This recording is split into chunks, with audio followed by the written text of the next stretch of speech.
A strange-looking sedan was speeding after a police car, and the officers ahead looked terrified. Suddenly, the red car surged forward, hooked onto the back of the patrol car, and slammed the brakes. Incredibly, it tore the police car in half. It turned out that the man driving the sedan was once a car modification genius. To help his younger brother pay off a debt, he planned to rob a jewelry store. So he took an old, worn-out vehicle and transformed it into a heavily armored car. That night, the two brothers parked at a distance. Then, with one hard press on the gas, they crashed straight into the jewelry shop. They hit the turbo switch, but the car was moving too fast and couldn't stop. It burst right through the other side of the store. As they turned back to grab more gold, sirens began wailing in the distance. Unfortunately, the man realized his seatbelt was jammed, he couldn't get out. With no other option, he told his brother to run, while he stayed behind. Moments later, the police arrested him on the spot. The man was sentenced to 5 years in prison for robbery. Even the officers admired his engineering skills. But not long after, the police chief paid him a visit, showing him photos of several destroyed patrol cars. Drug traffickers had been using modified cars to transport goods,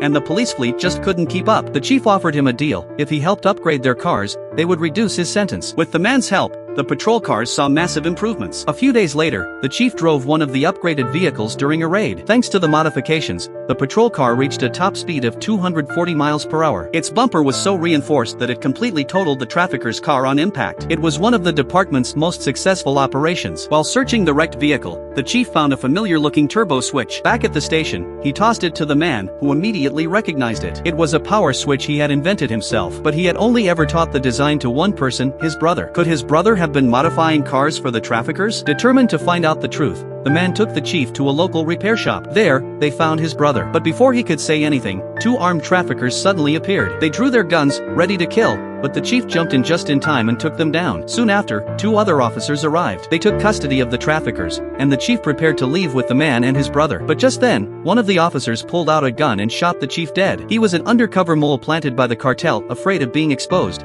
He chose to eliminate the chief. In the chaos, the man grabbed a pistol and ran. By the time officers gave chase, he had already disappeared without a trace. Now, if you had a powerful custom-built car like that, what would you do with it?